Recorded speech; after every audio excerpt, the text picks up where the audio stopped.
It's 1:30, so we're going to go ahead and get started.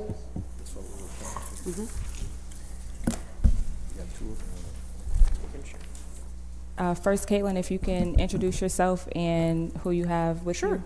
I'm Caitlin Wright. I'm the Executive Director of the Greater Syracuse Land Bank, and I have with me today Jim Corbett, who's the Vice Chair of our Board of Directors. Okay. And we have here on the council Councilor Carney, 1st District, Councilor Michael Green, Councilor at Large, Councilor Driscoll, 5th District, President Hudson, and Councilor Bay, Councilor at Large, Councilor Rudd, Councilor at Large, myself, Latoya, 4th District Councilor. Okay, so would you like to give us an overview of your budget? Sure. So the mayor's budget has included $750,000 for the land bank in the coming year. Typically, when we've gotten funds from the city, the budget is passed first, obviously, and then later we need to have a conversation about entering into a contract between the land bank and the city, governing how those funds would be dispersed and what they can be used for. I just want to not forget to say, we are really eager to try to get that contract if these funds are kept in the budget. We're very eager to try to get that contract finalized and executed by July 1 when the city's fiscal year starts. We've relied on a variety of different grant sources for demolitions for the past couple of years, and we're between grant years right now. So we've spent all of the Attorney General funds that we have right now, and we're not expecting any more Attorney General funds to come out until early 2019.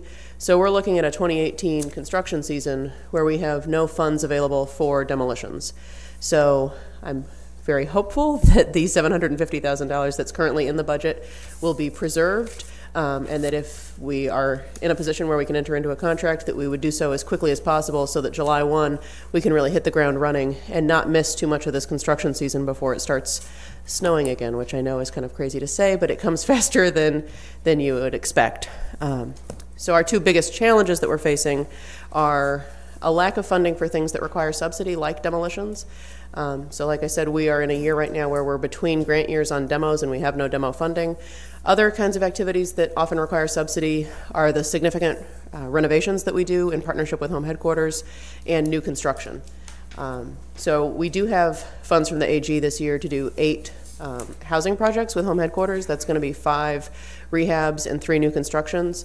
But that's another kind of activity where we're always looking for some source of subsidy because the numbers just don't work on their own.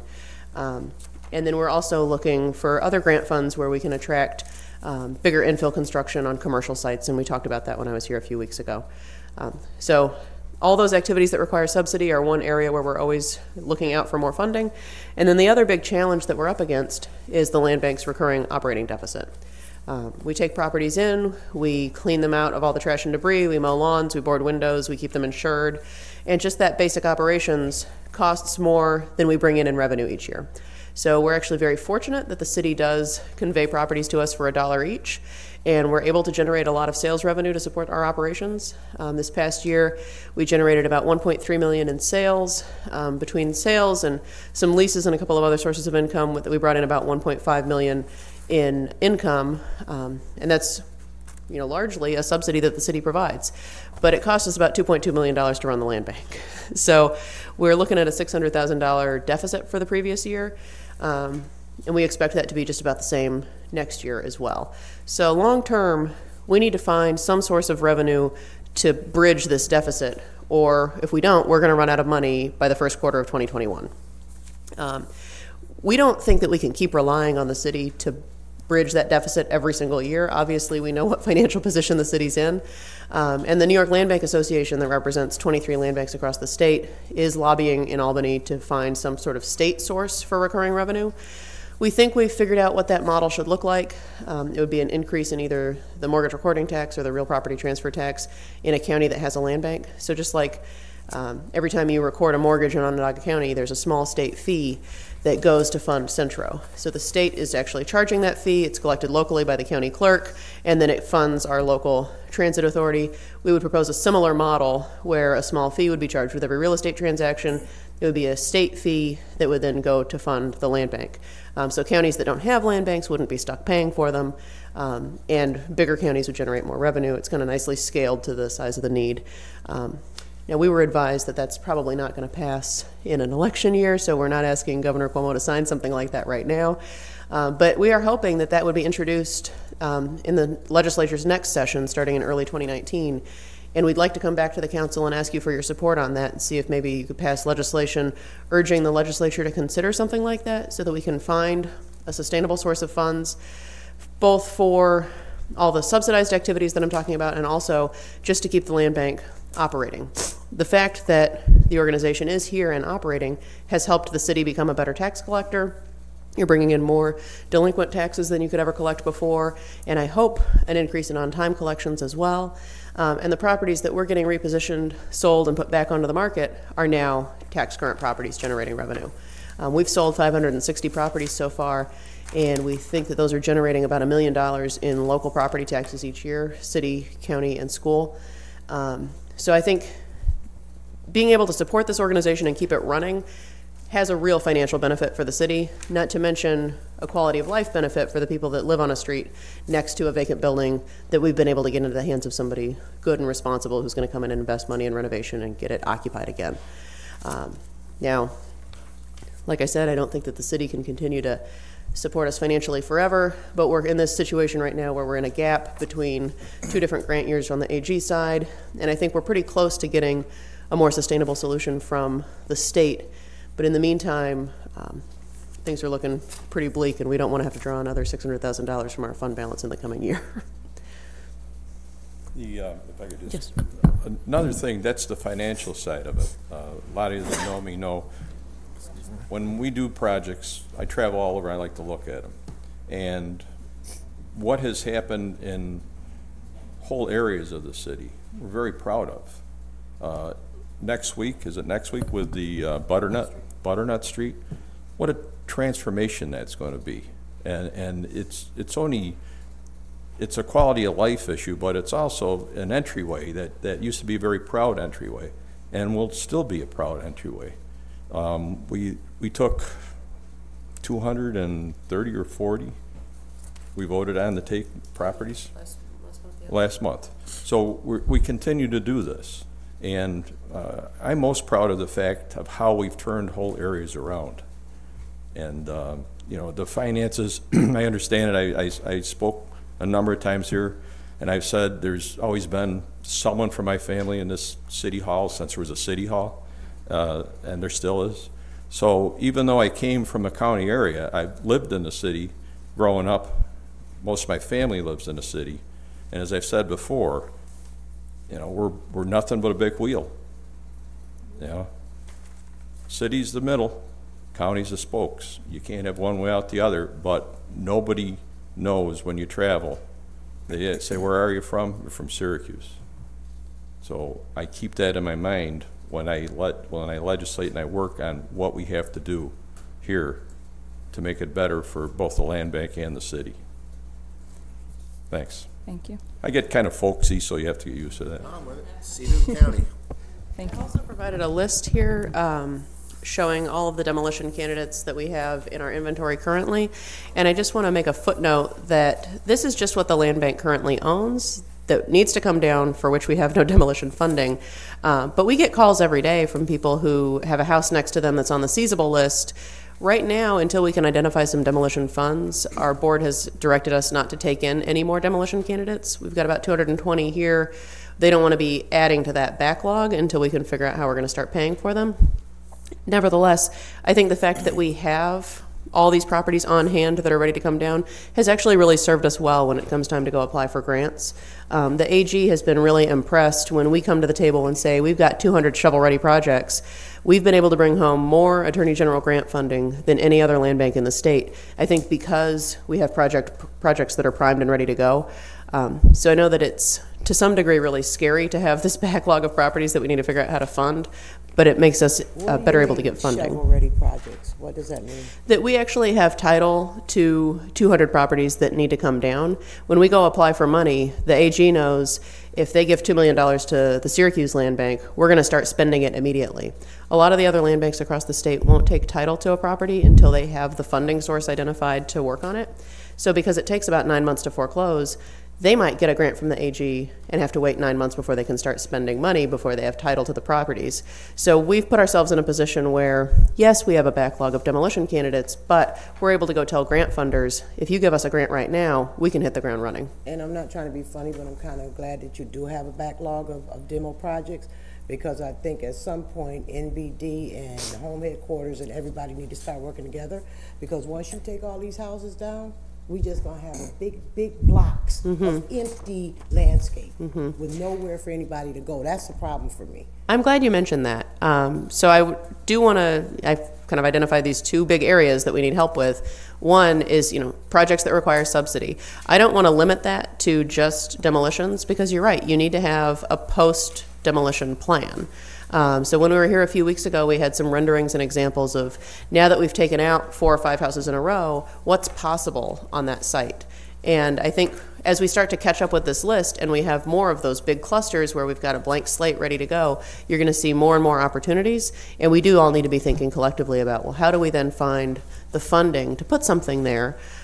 So I would not, I was careful when I identified our two problems. I didn't want just demos to be problem number 2, because that's only part of a larger conversation about you're demoing to make way for some larger redevelopment, and we need to think about that end goal. Does this list, does this impact the increase on the yard maintenance and snow removal? Because I see a huge increase from 2018 to 2019. Yeah, that's assuming, that's not this list, but it's assuming that we're going to be taking in more properties. Okay.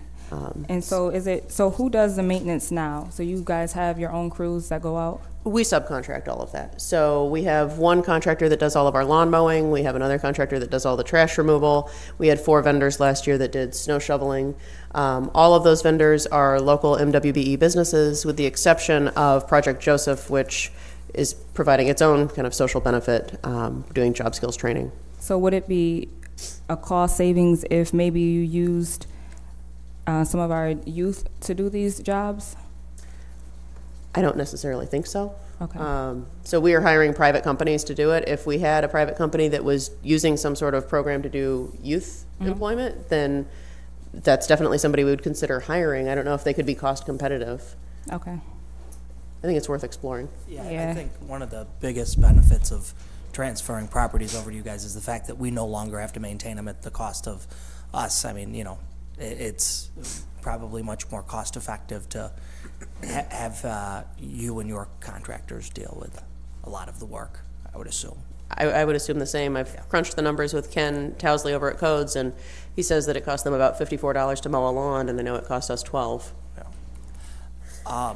I guess my biggest question would be is, I understand that, first we approve the budget, then we go through and draw up a contract. Ideally, what would, if we approve as is right now, this 750, what would it go towards? What would we, essentially get out of that? I mean, it would need to be split between our immediate need to deal with some of these demolition candidates, and then just, our deficit is driven by maintenance. So like Councilor Allen pointed to with lawn mowing and trash removal, that's the biggest driver of our deficit. We spent like $300,000 last year on just our spring cleanups. I'm expecting that we're going to do that again. We're starting spring cleanups right now. So I would hope to see it split between maintenance costs and demo costs. Ballpark, what do we think we'd see in demolitions? It's really hard to say. I mean, when we put in our funding request to the mayor, we asked for $1 million, and we asked that it be split half and half, $500,000 for maintenance and $500,000 for demos, and offered that we could afford to match, if that were the case, that we could afford to match the demo allocation dollar for dollar, so we would actually get $1 million worth of demos done. We estimated that would be doing about 45 houses. Now, if it shrinks, then we would potentially have to shrink what we can afford to offer up as a match as well. So, I mean, it could do anywhere between 20 houses and 45 houses, depending on how the agreement is structured. Plus, with the demos, it's like a double-edged sword in a sense. If the city were, the city were to keep them, and some had to come down, the cost of the city taking them down is more than the cost of us taking them down. So the good part of it, and to answer President Hudson, and something I thought when you said about the big open spaces, one of the things that we try to do, which Caitlin alluded to, is to think of the future, like what happened up on Butternut. You know, we got hollered at as, why aren't you, you know, doing something right away? Well, sometimes it's better to take a step back and do something that has a longer, permanent, better effect for the city. But, you know, we can only, the thing with the demo is we only have a certain amount of money to do it. Now, we're trying to think of other creative ways. You know, can someone go in and take out just, you know, like the banisters, certain things, and so that down the road, you know, maybe we can get a little better cost than that, but our hands are tied when it comes to the actual cost of doing it. And then if there's asbestos or anything in it, it just goes nuts. And just let me ask you a question. So at the rate we're at, if we're doing 20 to 30 demos, if we were able to do that, for the properties that we have on this list, this is what, how many years down the road? Well, for the past couple of years, we've been doing 60 or 70 demolitions per year, and I really had hoped to maintain that pace. We fell a little bit short this past year. I think we did 56, 57, and this is just because of lack of grant funds that we would have a smaller year. I'm hoping that we would be all caught up with our list within 3 to 5 years if we can keep getting significant amounts of grant funds in. So I would hope that 2018 would just be kind of a hiccup for us, and in 2019 we'd be right up back to doing 60 or 70 a year. I had a few questions. I think personally it would be helpful if we could maybe sit down with the administration in the land bank and kind of, to me it's kind of always remained unclear exactly what the goals and objectives of the land bank are. In a sense, to me it's kind of like there's the capitalist aspect of it and then kind of the socialist aspect of it. You know, you guys are taking properties and getting them back on the market and using that to fund the blighting, but if the goal is to deal with the blight, then that's something, you know what I mean? It would make more sense if we kind of had a clear, what is the goal? Yeah. And maybe you could clarify that for me now. Yeah, well, I mean, first and foremost, our goal is to get abandoned properties back into productive use. So if it's a renovation candidate, we want to see it get renovated. If it's a demolition candidate, then we generally have to find some source of subsidy for that.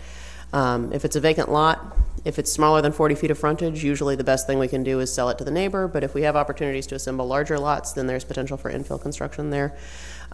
So with the idea in our mind that we want to get abandoned properties back into productive use, we try to use whatever tool is most appropriate for that particular property. So if it's a rehab candidate that can be renovated without any source of subsidy, say it costs you $50,000 to rehab it and maybe you can turn around and flip it for 60, we can get a private investor to come put their money into this project so that we don't have to use public resources for that. That's a win. And so of the 560 that we've sold so far, I think we're leveraging something around $19 million worth of private investment that's coming into these properties. So that's one way that we can really attract private dollars and leverage those resources. Then we've got a whole bunch of properties where it's going to cost $100,000 to rehab it, and maybe we can sell it for $90,000. So we'll go find sources of subsidy for that, and that's actually a bad example. The more typical math on our Attorney General rehabs is that it's usually like $150,000 rehab, and home headquarters can maybe sell it for $80,000 or $90,000, and that gap between their construction costs and the sales price is filled with grant funds from the AG's office, from State Home, from CDBG. They blend a whole variety of different sources. So if the private market can't do it, we've got to find public resources to bridge the gap and make it possible. So that's the kind of subsidy that goes into rehabs. And then on the demolition side, 99% of the time, it just doesn't make sense for the private market to finance. There have been a handful of cases where we have a demo candidate next door to a business, and that business owner has been willing to spend the $25,000 and knock the building down just because they want that eyesore gone next to their business. And so when those opportunities come up, we definitely try to capture them, but it's so rare. Most of the time it's a $25,000 demo next to a low-income homeowner who just wants that blight gone. It's making it hard for them to insure their house. It's attracting bad behavior. It makes them afraid to let their kids play outside. But with all those negative things, it still doesn't make sense for them to pay $25,000 to knock the house down. So that's where we have to come in with grant money. Okay, and my other question was, how are other municipalities sustaining their land bank? Like you're saying that the gaps that we have, are other land banks able to be sustainable, and if so, is it just through finding other grant sources, or? Mostly it's through grants. The vast majority of communities have not scaled up their land bank the way we have. So when we first started this in 2012, we said we've already got organizations like Home Headquarters and NIDA and Jubilee that are focused on neighborhood revitalization, and maybe they'll tackle 1 or 2 blocks at a time, and they do really high quality rehabs, and that works. We don't want to duplicate that kind of surgical intervention at a small scale. We wanted a large enough tool to address the scale of abandonment in our community. And we figured that by the land bank being here willing to accept foreclosed properties, making the city a better tax collector, you guys would be bringing in so much more revenue that you hadn't collected before. There would be enough extra collections to fund the land bank's operations. So that was our thinking. The only other land bank that's really scaled up the way we have is the Albany County Land Bank, and they're experiencing similar issues. That the county is the only foreclosing governmental entity there, so they're dealing with both city and county properties are coming to them through the county foreclosure process. And the county's providing a lot of financial support, but they're not providing enough financial support, so they have the same deficit problem that we do. And they're another kind of key ally with us as we're lobbying at the state level for a more sustainable solution. And if I could just have one last question. My last one is, I see there's only one property in the 5th district. I'm aware. That's good. Yeah. Yeah, we're doing well. Want some? One demolition candidate that we Should we take a few? You gonna cart them over? My question is, would you have any projections or thoughts of how many more candidates there might be in the 5th that have not been identified yet? Yeah, I know we have gone through and rejected a handful that were destined for the land bank, but we've said since we're not taking any demo candidates right now. I don't have that number off the top of my head, but I'll get it for you. Do you think it's, is it anecdotally like just a few more? Like, is the 5th in that good of a shape, or? Well, I mean, the 5th district is all of the east side and Eastwood, so I'm guessing maybe 25 more at the most. Patricians, they can have that too. So I apologize for being late. Oh, yeah, and will there be another meeting with the council before the contract is? Yeah, will so. we get to come back and check Absolutely. the contract before you Yeah, guys? I'm glad that you asked that. Stephanie reminded me to say that, and I've totally forgot. So, yes, right now, you guys are just voting on the budget, but there will definitely be more meetings before the contract is executed, because the council will have to vote on and approve the final version. So to the contract point, will you be including demos in that? Yeah, I'm hoping that if this $750,000 is left intact, that it would fund a mixture of demos and property maintenance related costs. So we're doing like 40 or 60 or something, so you're probably looking at like 20 or 25. Maybe, depending on how it all shakes out, yeah. I think it would be really beneficial to have a conversation with council represented and the administration and kind of hash out some of those details. So my, excuse me, my question's on the liability expense. So is this the cost for liability insurance for the land bank as a whole, or is it the accumulation of all the various properties that you have? That line item is just the properties. Okay, so The other is for operations. So theoretically, as you demo more properties, the liability would go down, assume? Yes. The rate we pay on a building versus a vacant lot, I'll have to get that information for you. Yeah, I'm just kind of curious from an operational perspective, there's got to be some savings essentially if it's a dangerous building. Absolutely, the yeah. liability expense would go down. Okay. Hello.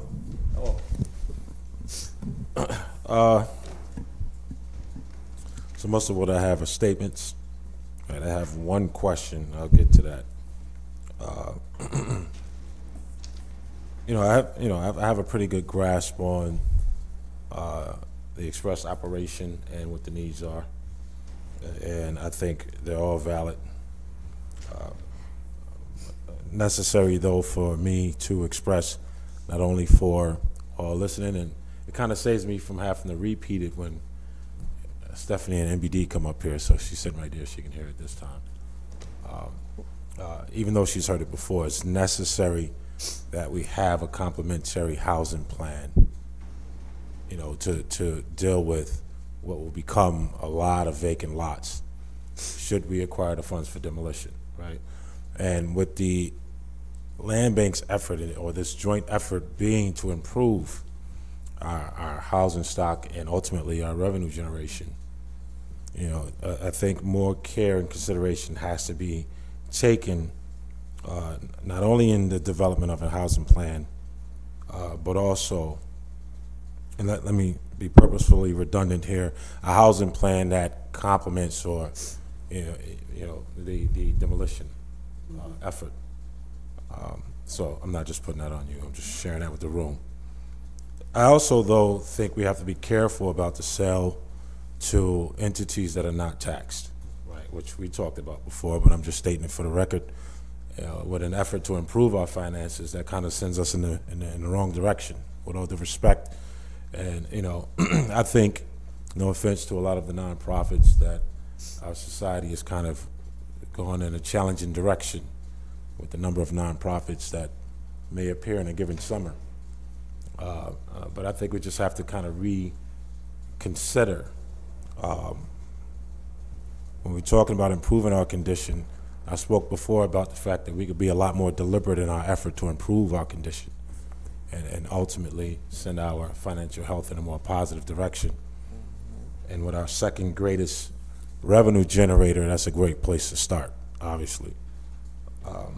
My question, your maintenance budget or maintenance effort does not include rehab, right? No. Right, so that's clearly an area where some kind of subsidy or some kind of additional support would be needed. I know you mentioned that the Attorney General is providing some money for, I believe, 5 rehabs. 8 this year. 5 rehabs and 3 new construction. Three new construction. That's certainly an area where we need to figure something out because of the number of complaints that district councilors and others get about the appearance of properties, but they may not understand that the maintenance budget only covers, to clean up, debris and grass cutting and that kind of thing. I think that's something that's worth consideration on our part if we're able, but if not, we have to figure something else out. I know everybody is a fan of green spaces, and so am I, but not when it's a taxable parcel or what was previously a taxable parcel that has, kind of fallen off by the wayside because of non-payment. I think similar to the sale to non-taxable entities, we have to be careful and a lot more considerate when we're deciding what to do. For a moment, man, I was a little afraid because it was this serious monsoon of efforts to create community gardens and green spaces, none of which generate any revenue. While at the same time we're making the argument that we have to improve our revenue, I just don't think that's a smart move from my perspective. Last thing, I think it really requires some real consideration. What is that when a lot has to have how much footage? 40 what? Oh, yeah. 40 feet of frontage to be buildable. Yeah, and see, the reason why I say that, from my perspective, and I could be off on this one, but, a while ago we went toward this kind of suburban kind of appearance in our cities. Did not work. It seems like we may be still stuck there a little bit. I'm sure there was a house there prior to it being torn down, and that same measurement requirement did not exist. Density, with all due respect, tends to have a little bit more value. And so I'm just talking about the sale of lots to adjacent properties, while it's great for some people, it's not great for our potential. And I think when you're struggling the way we're struggling, we have to kind of reconsider some of those things that may not really be working out that great and find another way. Isn't that, I know they've been redoing all the codes, and that might be it, the rezone. That's one of the things. Right. Well, that's why I'm talking to the whole room. Yeah, and I come from a construction background. I was an electrician at Local 43 for years. Mm-hmm. I dealt a lot with items like that. And if the codes say that, the driveway has to be this wide, and there has to be a curb, up. So that really all has to be worked internally. Yeah. What would work great on that is if you had a number of them, and what we don't see around here, relatives that live in Boston, they've got all the houses. The houses are all connected. Right. And it's a city type of atmosphere. They got their little gardens in the backyard or little porches or whatever, but it's still a density of tax paying, but it's a community at the same time. Right. It's what I call that's city living. It is. I agree 100%. I just state for the record because, I don't make the statement under the assumption that it's not known or forgotten. But as fiduciary agents, which we are, we don't just watch the money, we watch the use of our assets to assure that we're making the best investment for taxpayers. Ideally, we reduce taxpayers' costs and make living easier. And we do that by improving our ability to raise revenue to pay for our services so we don't have to raise them on taxpayers. Not that anybody needed that speech, but I figured I'd say it anyway.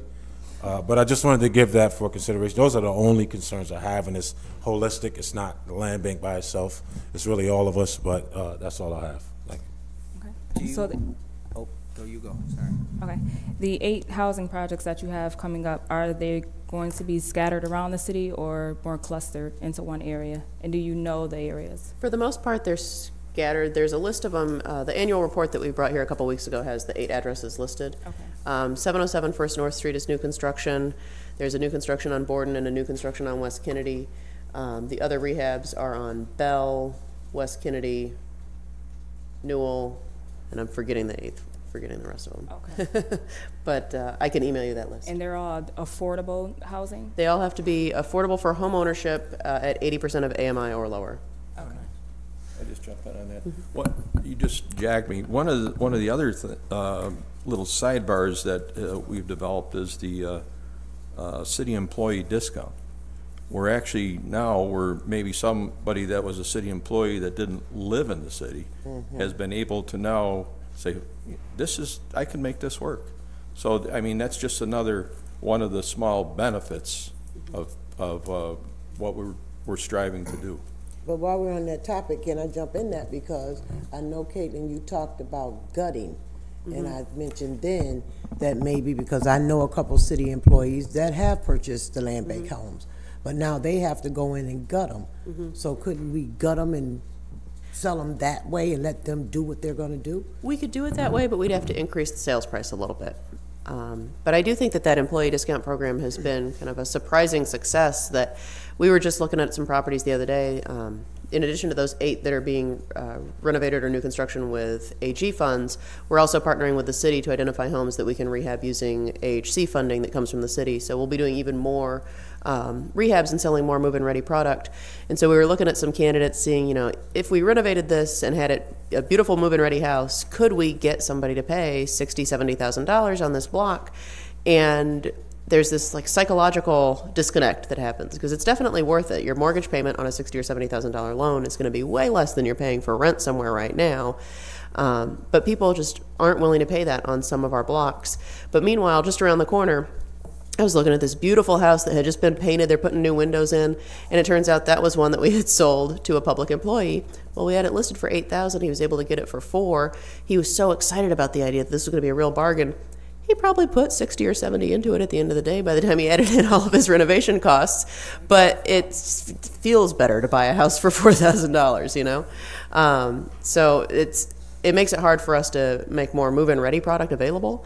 And we have to then find buyers that have the skills to do those renovations, which is a real challenge. Are we sticking with mostly local buyers? Yeah. Because I really hope it's all local. Something like 90% of our buyers are from within Onondaga County. And then just, I know nothing's off the record, but if they really want to find someone who can do that kind of work, maybe some off-shift firemen. Okay, well, while I have you, I might as well ask the rest of my questions so I can be quiet. Rental income, how many properties are you renting now? We have about 6 rented, and those are only cases where there's a tenant living in there at the time of foreclosure who we don't want to displace. So, Usually they're working towards getting mortgage qualified to purchase, and so sometimes that takes 3 months, sometimes it takes 18 months, depending on the buyer. But that's why we have some that are rentals right now. okay, my next question, I'm looking at the relocation assistance. It was 86, and it's going to go 40, 20. I'm trying to figure out how this works because I know that I'm seeing it in your budget. We pay Catholic charities. Well, Catholic charities get funding for the same thing. Do they work with you? Oh, we pay Catholic charities to do this, yeah. This line item in our budget is the amount that we pay. We're paying them, Right. city paying them, everybody paying them to do this. So the city, I believe, is paying Catholic charities to relocate people that are living in unfit conditions, and those referrals come through code enforcement and maybe other sources. Our referral, the amount that we're paying is just for referrals that come from us. When we get a property that's either in substandard condition or sometimes it's in fine condition, but the tenant just has no income and has no way of paying rent, then we work with Catholic Charities. They help them either relocate or sign up for public benefits that they're not currently using to help them increase their income. And my last question is the automobile. Who has that? We don't have a land bank automobile. I believe that is for mileage reimbursement. Yeah, that line item's for mileage reimbursement. And a few of us really don't want an automobile or a van yet. Okay, that's fine, but can we kind of make it a little more clear that it's for reimbursement, not automobile? Okay. All right. Councilor Ryan? I was going to ask about those projects, piggybacking off Khalid.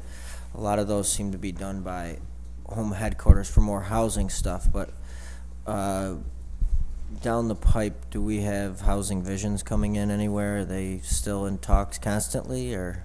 Well, Housing Visions just bought like the 14 properties on Butternut Street where they're doing a bunch of new construction from us, and they also bought the Ethel Chamberlain property on West Onondaga where they're doing about an $8 million renovation of what used to be a 30-unit apartment building. So I believe that they will buy more properties from us in the future. It's just been such a struggle to get the Butternut Street project up and started that's been our focus.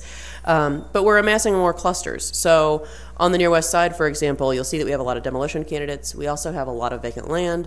When you look at a map of what do we currently own, what's in the pipeline, where are there city-owned properties nearby, there are a lot of opportunities on the west side for us to develop some other sort of clustered plan similar to Butternut Street. I guess the difference there is that Butternut Street is really visually prominent. It's highly traveled. Most of these streets on the near west side that we have are much quieter residential streets. I think the zoning does allow for multifamily there, but you're probably not going to see a huge apartment building like they're building on Butternut. I don't think that would go over well. No. And I really do want the neighborhood to kind of dictate what they want to see on these lots. So we went to talk to the Westside TNT a couple of months ago and pointed this out on the map, that we've got all these clusters, we have opportunity to do something really transformative. And they said, well, what's going to go there? And I kind of assuming 2 to 3 family houses. I said, really, it's whatever the neighborhood wants. Do you want to see us go out and seek a developer to bring in new housing? Do you want to see it be urban agriculture? What does the neighborhood want to see, I think, should drive how we advertise those parcels.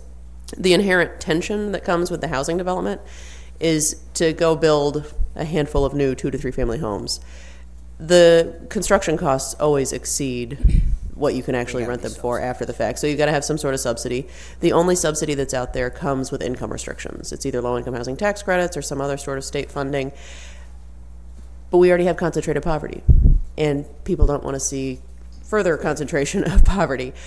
So we have this tension where we want to see new development, but the only funding for new development comes with income restrictions. What's 80% of the AMI right now? Oh, it's actually pretty high. Does anybody know what 80% of AMI is for a family of 4? It's gotta be 35 or 40, right? I think it's close to 50,000 for a family of 4. I think it's 42. Now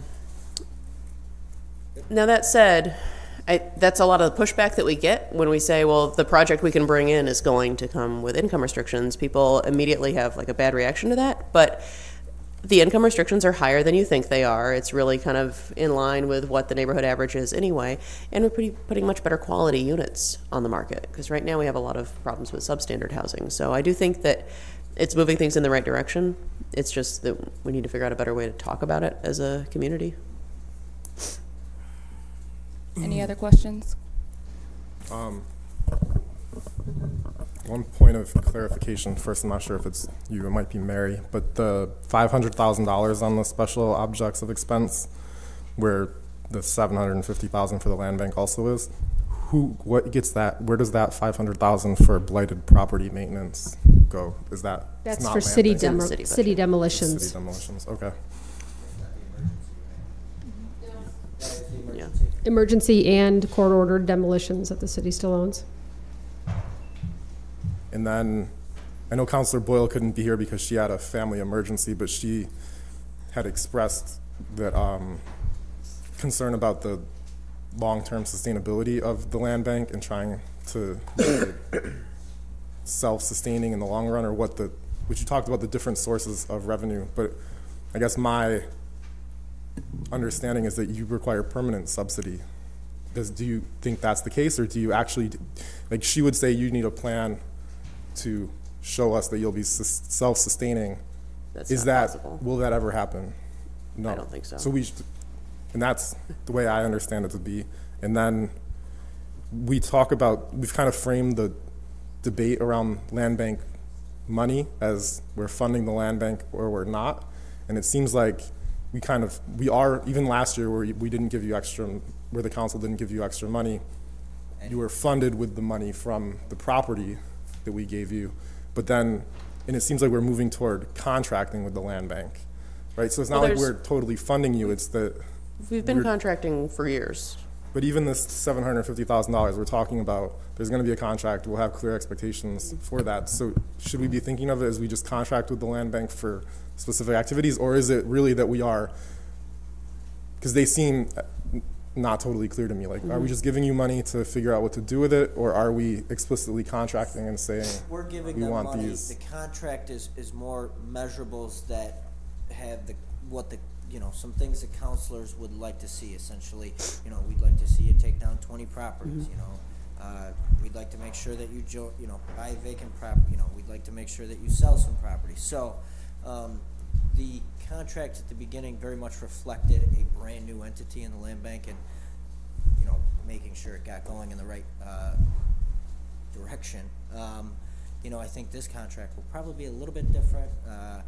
I don't think she really wants to do a clawback again, but there's some things in there that I think we should have, just because again we're giving them assets, and I don't mean to cut you off. So you've obviously looked at the other revenue formulas for land banks. You're saying you're not self-sustaining. Are any of those other formulas, like 5% of taxes here on out, possible? I mean, do none of those solve that situation? So there's the 50% 5-year split in the Land Bank Act. Is that what you're referring I'm talking about if we changed it. Well, that would be a really heavy lift. We'd be changing the Land Bank Act that governs land banks all over the state, and some of them have already entered into those 50% 5-year agreements. So I think that the municipalities there wouldn't really want us changing that. I don't think a formula necessarily makes the most sense. What we've been talking about doing at the state level, there's 23 land banks across the state right now. The Land Bank Association is moving towards starting to lobby for either an increase in the mortgage recording tax or the real property transfer tax at the local level. And that would generate enough revenue to support the land bank. So one, no land banks anywhere in the country are self-sufficient. If you are a community that needs a land bank because you have so many abandoned properties, the market conditions are weak, and if a private developer could be doing this, you wouldn't need a land bank. The only land banks that are really thriving are the ones in Ohio, and they're funded with a long-term funding commitment where they get a percentage of the interest that's collected on delinquent taxes that are paid each year. Now, they went from 3% to 8% in order to do that. We can't go from 12 to 17. People would just stop paying. So we're looking at either mortgage recording tax or real property transfer tax as a way that would pretty closely emulate what they do in Ohio.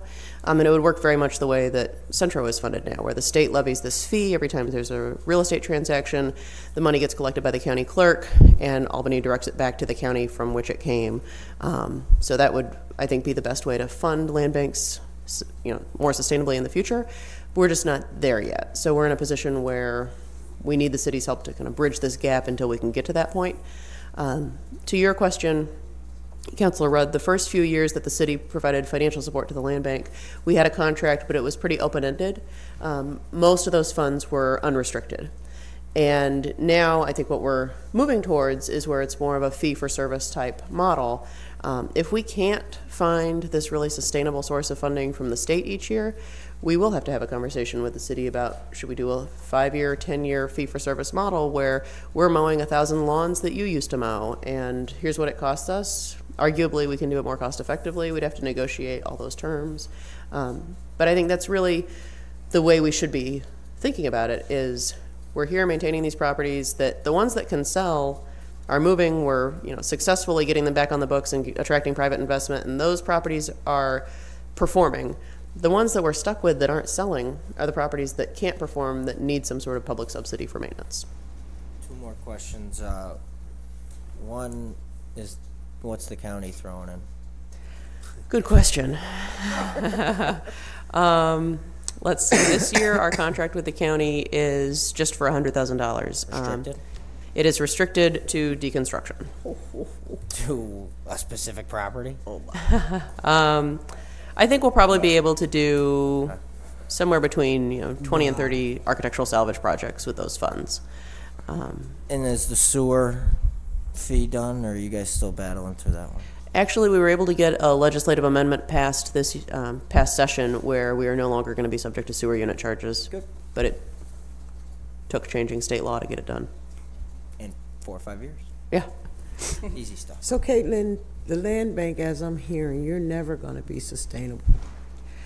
I don't think we'll ever be self-sustaining. And the issue is because we've got all these projects that require subsidy, the rehabs, the infill construction, the demos.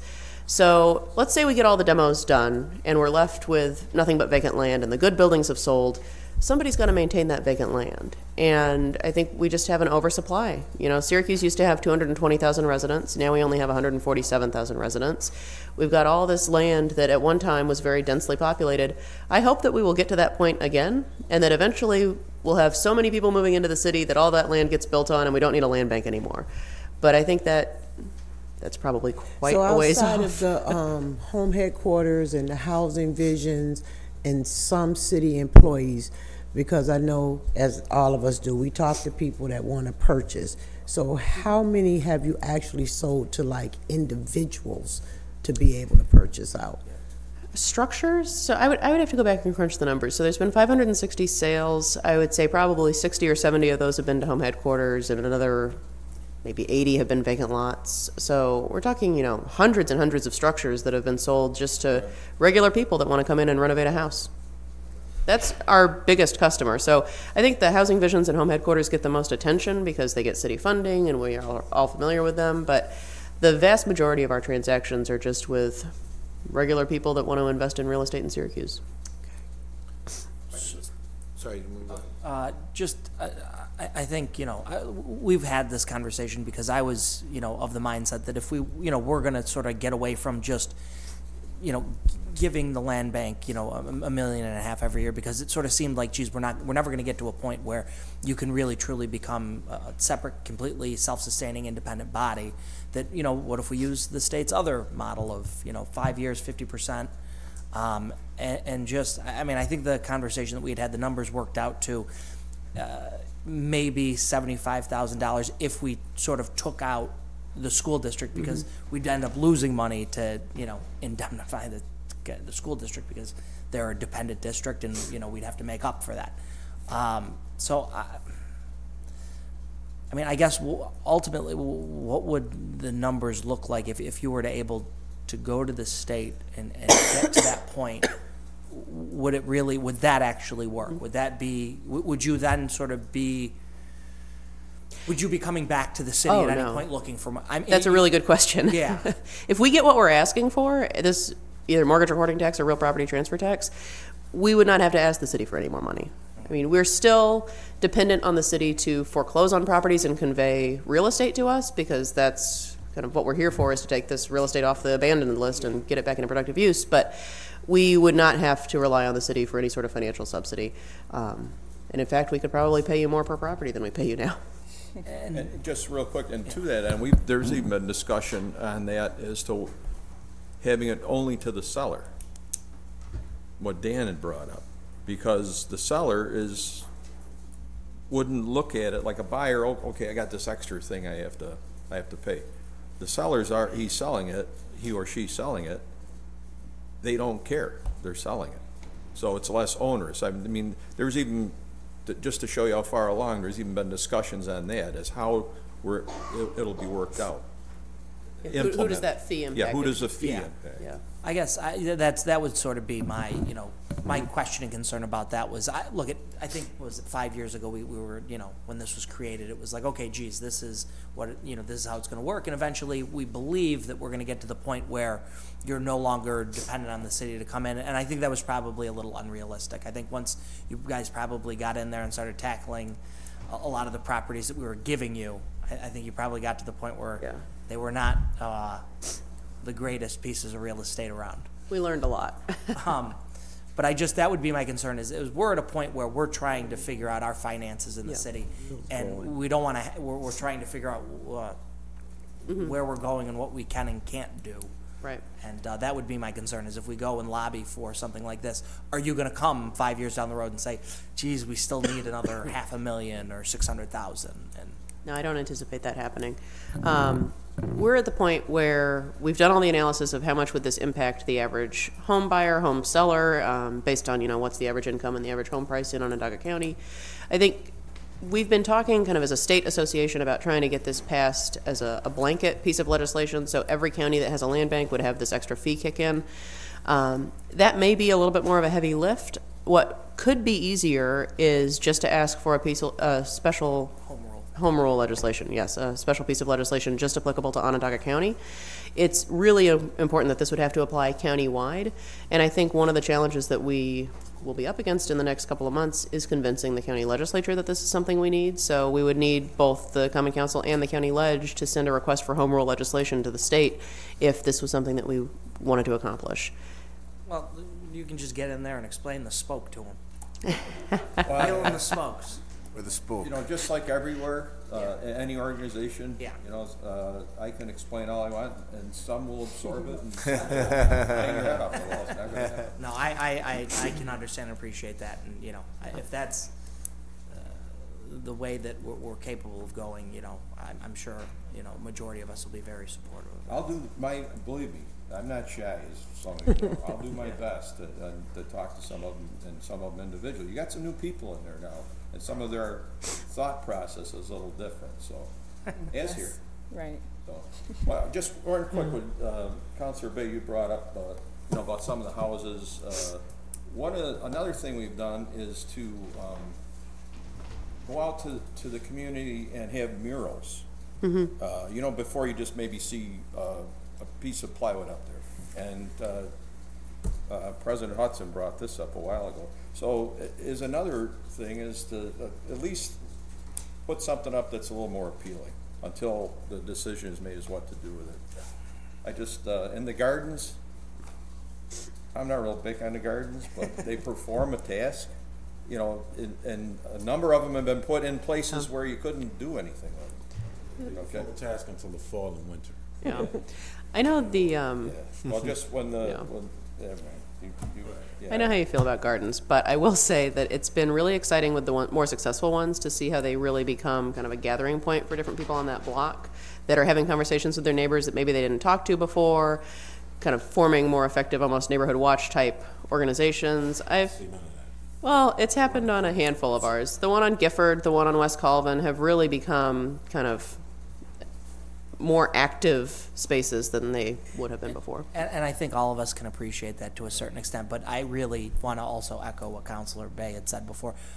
We're a city with too many tax-exempt properties, and it seems like every time we've, or at least in my district, the big projects that we've done, like on Butternut, they're tax-exempt, and while I think it's a good sort of something to sort of be transformative and okay, now we're going to develop around it, there's too many tax-exempt properties in the city already. Just to clarify, though, those properties are not tax-exempt. The Butternut Street properties, they'll pay a shelter rent agreement, Yes. but We're actual tax exempt. How many of all the hundreds we've sold? Yes. I can only think of two. Yeah, No, they're- three.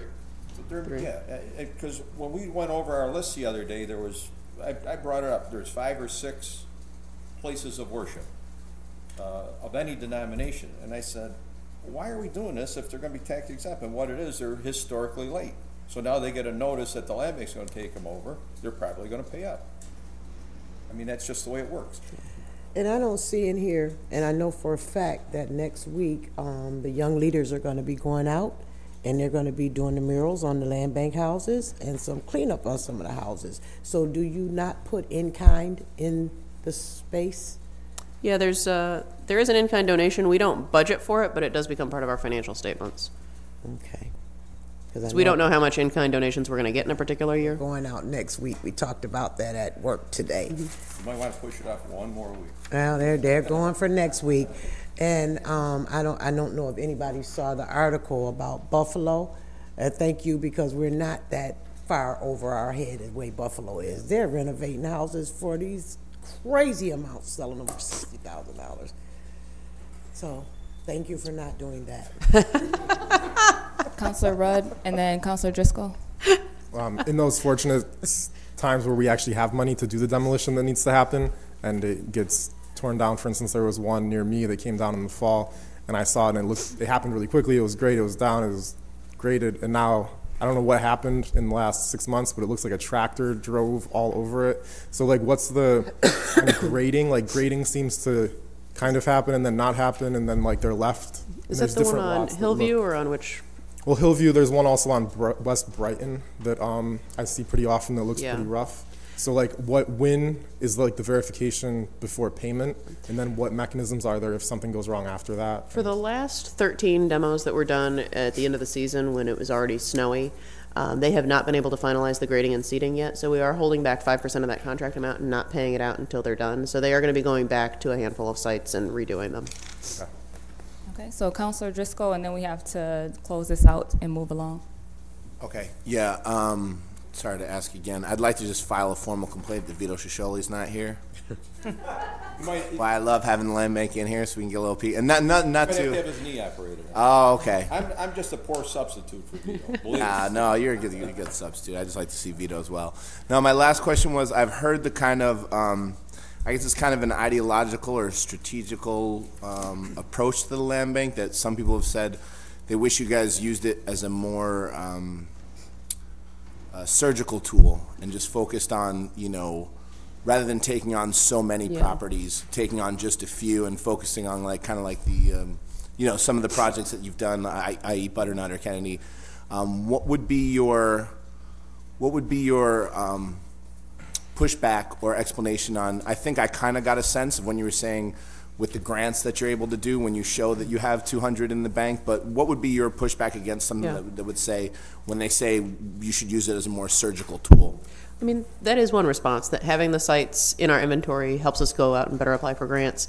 I mean, my primary response would be, those properties are already abandoned. Whether the land bank has taken them yet or not, if they're just sitting on the seizable list for 5 or 6 years before we can get to them, they're still going to be sitting there abandoned, having a negative impact on the community. Yeah. If we can take title sooner rather than waiting, we have a very good relationship with the police department. We put trespass affidavits on all of our properties right away. So if somebody's calling, say you've got a house on the seizable list next door to you, and somebody's breaking in and doing bad things, if you call the police, they cannot come arrest that person unless they can contact the owner and they verify that the person's trespassing. Right. So we're able to give the police better access to these properties, give the fire department better access to these properties. We get the utilities shut off right away when we take title so that it's no longer a risk for a potential fire. And we can maintain them cheaper than the city did before. So while it's on the list, the city might be paying $200 per board up or $50 per lawn mow. Once it comes into the land bank's inventory, we can do that a little bit cheaper. So those are all reasons why we want to intervene sooner rather than later. Makes a lot of sense. Thank you. And in some cases, we can do preventive maintenance to stop it from becoming a demolition candidate. So, absolutely. Those all make sense. Thank you. I want to end by this as, I volunteered for this, and I look at it pretty much in this, all philosophic differences aside, just think, is the city better off or worse before the land bank started doing this? And I'll just leave you with that, because that's what it amounts to. No good deed goes unpunished. Oh, believe me. You want to show of hands on that? All right, well, thank you very much. Thank you. Thank you. Been interesting.